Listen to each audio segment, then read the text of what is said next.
Hello， 大家好，我们是生活在新泽西的逍遥一家，喜欢乡村生活，喜欢户外，喜欢露营。但是呢，今天我们暂且不分享自家的农场生活，我们带大家一起去滨州的一家农场露营。在这里有百年老屋、满地跑的鸡鸭，全年365天，每天24小时开门的店铺，复古独特的茅厕，营地旁边清澈见底的河流，还有超级热情的主人。但是呢，天不作美，下雨降温，我们能否完成雨中露营呢？又有哪些意料之外的惊喜呢？走吧，跟着我们一起去农场露营。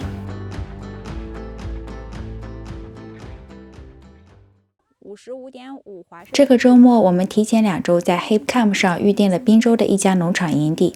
虽然天气预报说有小雨，但是我们还是按照计划出行。所以这一次呢，除了充气帐篷，我们还特意准备了一个雨棚，希望能够从容地应对这场雨中的露营。简单收拾一下行李，中午12点，我们准时出发，前往这次的目的地。好了，我们现在准备出发啦。这次我们要去的农场位于宾夕法尼亚州的一个人口只有400人的小镇。和新泽西相比，滨州给我的第一感觉就是更偏、更安静。这里的社区规模一般都很小，更像是传统的美国乡村，而不是人口集中的城镇。当地的人口结构呢偏老龄化，很多年轻人都逐渐流向了更靠近纽约的地区，留下来的多是长期居住的年长者，或者是一代一代经营农场的家庭。滨州的房子大多都比较老旧，偶尔也能看到这种年久失修甚至被荒废的农场。但是呢，滨州的自然气候真的很特别，农田、树林、山丘几乎随处可见，一条条连绵的山脊在远处延展开来，在临近目的地的时候，竟然有了进山的感觉。2个小时的车程，我们很快就到达了营地。我在门口，我给他发个消息。OK。他这有路牌。他这有路牌，对，沿着路牌过去就可以。他过来了哈。Hello。他说他看到了，应该是过来了。看到了。Hello。我们抵达营地的时候，雨下得很大。主人先简单的介绍了一下农场的情况，不过眼前的这场大雨让我们一时还不确定能不能顺利的把帐篷搭起来。于是呢，他在带我们去营地之前，先带我们参观了一下农场的小店。前面那个房子，前面就是他们住的地方。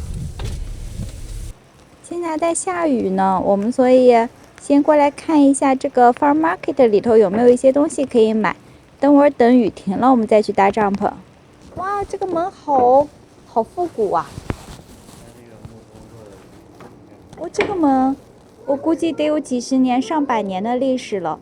我们在农场的小店里发现了不少的好东西，有新鲜的奶酪、未经加工的生牛奶，还有各种各样的乳制品。冰柜里能放着香肠、鸡肉和牛排，还有一些简单的零食可以选择。但是让我惊讶的是，这家小店竟然是全年365天，每天24小时都开着。一开始我觉得很好奇，这样的店是怎么运作的？后来才发现，店里基本上没有售货员，顾客呢可以自己选择产品，然后把它记录下来，再通过现金、支票或者 Venmo 都可以自行支付。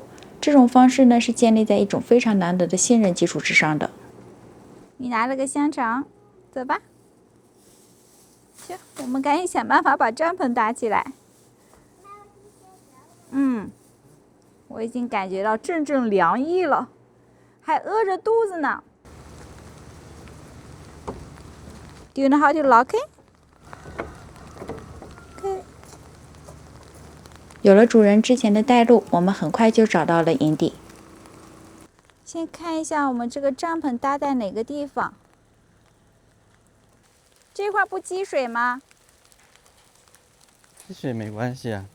下雨天我们先搭一个充气的挡雨的东西，这样子然后小小们可以在这儿挡雨的东西玩。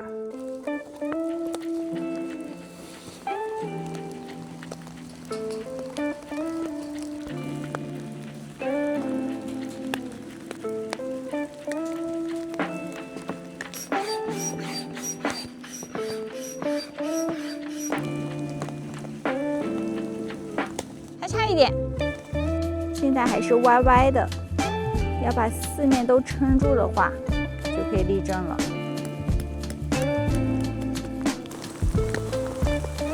终于，这个挡雨的帐篷顺利搭好了。我们把车子半停在这个帐篷里头，腾出来的一小部分呢，就可以让瑶瑶和潇潇在里头玩了。现在是下午3点钟，因为路上错过了好几个麦当劳，我们现在就只能吃一些在农场买的酸奶，简单的垫一下肚子。但这不是很甜的，不是很甜，很香的味道。这时候雨还是没有要停的意思，我们甚至在考虑晚上要不要直接睡在车里头。不过当务之急还是要生把火，准备做饭。好在我们还有一个雨棚，先把它搭起来，至少可以有一个临时的小厨房，能让我们安心的吃上一顿热饭。做饭的炉子，一个也太小了，太慢了。这样2个炉灶的话，快一些，一个烧水，一个煸香肠。Oh my goodness 啊！这个树刚刚掉下来了一个树枝，还好没有砸到这上面，还好没砸到你哦，太危险了！你看这个刚刚掉下来的，跟我们家那个 oak tree 一样，刚刚掉下来的，生那种病菌它就会死掉。这个太危险了！你看，就差这1米啊，跟你站的地方。好在刚刚只是虚惊一场，不过也借着这个小插曲，想提醒大家一下，在露营的时候一定要多注意头顶上的树枝，尤其是在下雨的时候，树枝会变得更重，也更容易掉下来。尽量的避开这种头顶有大树的地方活动，看似安全的地方，有时候反而更容易被忽略。这次我们没有带太多的食物，每次露营的时候，我们都尽量的去找一些当地的食材，这也算是旅行的一部分乐趣。这一次我们在农场的小店里头只找到了这种冷冻的香肠，这种香肠不太适合煎着吃，所以我们干脆多加点水，改成煮着吃也很好吃。当然泡面肯定是少不了的，我们这次在 Costco 买的是这种新的泡面，有鸡肉和虾2种口味。我个人还是挺喜欢这种泡面的，因为它味道不是很重，而且特别容易泡开，几分钟就可以搞定。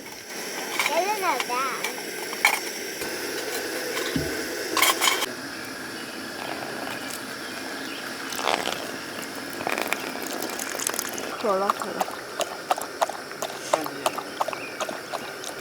出门太匆忙了，我竟然忘记了带夫役的口粮。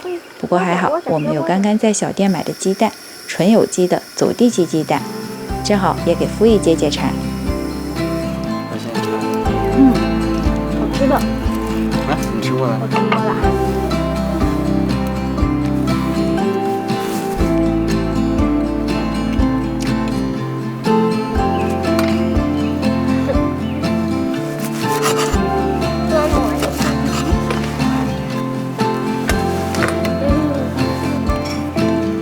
面1根香肠，谢谢你。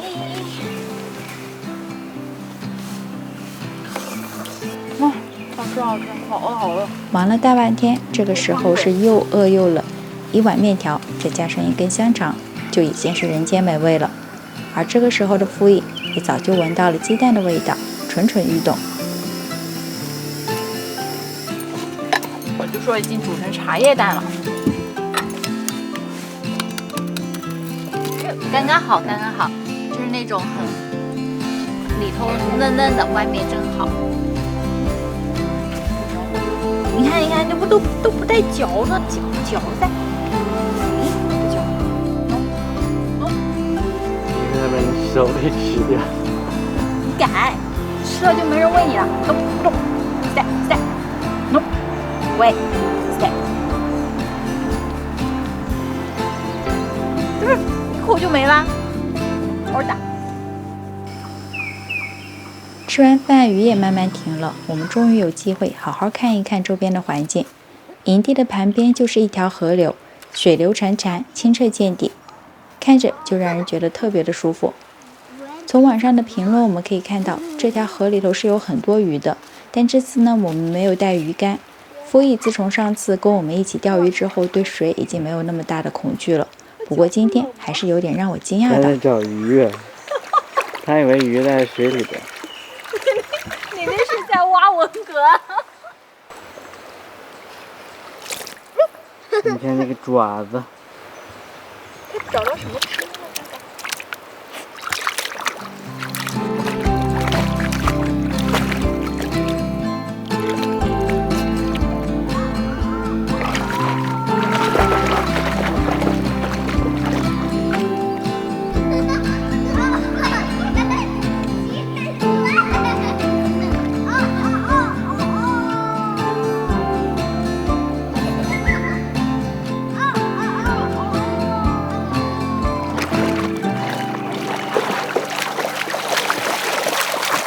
从水里头上来，我们用一种特殊的方式来帮夫役抖一抖身上的水分。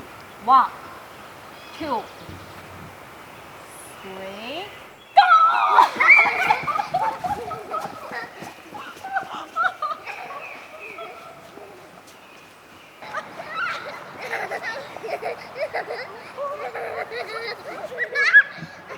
玩归玩，闹归闹，帐篷还是要搭的。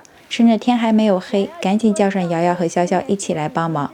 有了上次搭帐篷的经验，这一次大家明显感觉熟络了很多。用不了几次，瑶瑶和潇潇自己就可以把这个帐篷支棱起来了。看能搭成什么样子？我觉得有希望可以把它撑起来。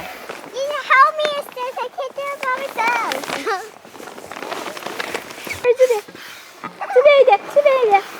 This way, Lucy， 这边。你别给压了自己。好了好了。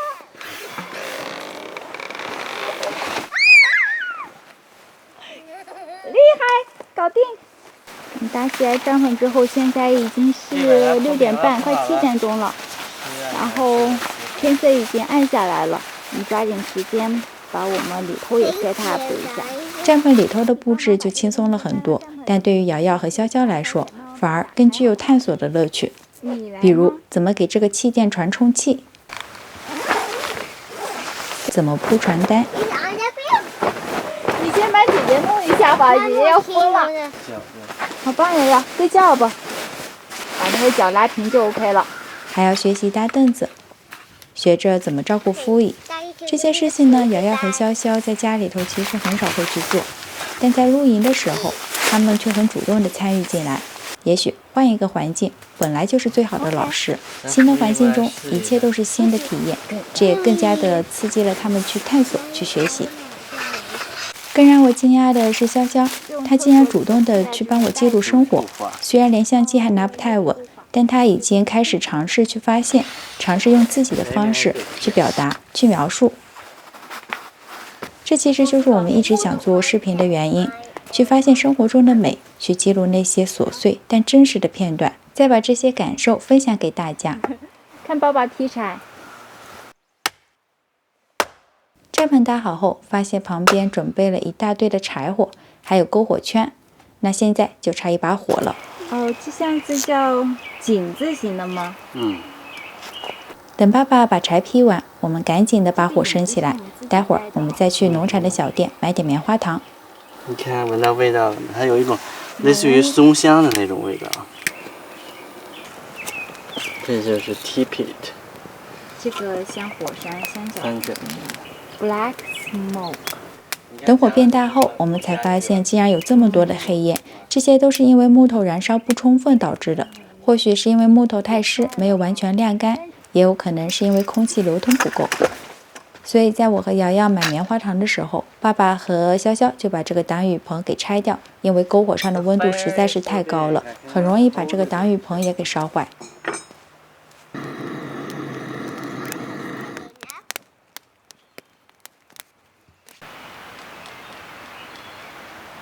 现在天已经渐渐黑下来了。等我们从农场小店回来，天已经完全黑了，正是围着篝火取暖的时候。找一个木棍，就可以开始烤棉花糖了。走吧。你叫 small。对。哦，着了。保温的。放2个。好慢。越行。好慢点吧。Daddy, I want one. Okay. 一块刚烤好的棉花糖，外面微微焦脆，里头软软融化，简单的一口就可以把这一天的疲惫都消磨掉。头发上有marshmallow。今天问你们今天最开心的是什么 Marshmallow 和去 camping. I know. Marshmallow is the best. Marshmallow and camping are the best. 简单的回顾一天中最开心和最不开心的事情，是我和瑶瑶、潇潇之间的一个约定。在一天结束的时候，聊一聊那些不开心的瞬间，也分享一下彼此最开心的时刻。在这样的对话中，一天好像重新被梳理了一遍，变得更加的清晰，更加的有意义。但是呢，这也就意味着是时候该睡觉了。不是。暖了没有？我觉得什么时候会拿药？就是早上。因为早上再拿就好了。脚也要打，脚也是冰凉的。记得冬天的时候，我们就在雪地里头套这个的，对不对？还好带了一个。太 warm 了。warm 了，已经这么快就 warm 了。在我的羽绒呀。如果只要这个时候太吹狗。准备睡觉了哈。把它拉上就可以了。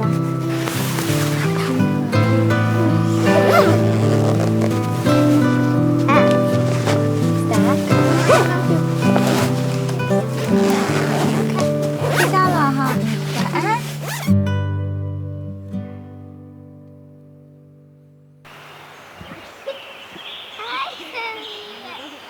Hello, Fee. 还有。 How's your sleep? Good. And this is rolled over one time. Terrible, like what? 因为昨天下了一整天的雨，我们其实没有机会好好看一看这个农场，所以今天临走前，我们决定再去农场里走一走。没想到竟遇到了一份意料之外的惊喜。农场主人超级热情，他和我们聊了这些年经营农场的故事，那些不容易的时刻，还有那一路坚持下来的意义。听着他的分享，我们深有感触。5年前，我们也开始了向往已久的农场生活，但这一路走来真的很不容易。他说了很多经历，比如莫名其妙丢失的鸭蛋、受伤的鸭子、清理鸡窝的辛劳等等等等，我们都似曾相识。也正因为如此，我们对这个地方多了一份理解。在临走之前呢，主人竟然开着他的 ATV 带着我们去山上逛了一圈。在山里的角落，我们还看到了躲在林间的小牛。这一段小小的悬山也成为我们这次露营中最特别的一段记忆。谢谢主人的热情款待，我们一定还会再来，因为这里还有很多很多的惊喜等着我们去发现。如果电视机前的朋友们喜欢我们的视频，记得关注我们哦，我们会持续的分享我们的农场故事和露营经历。谢谢大家的观看，我们下次见，拜拜。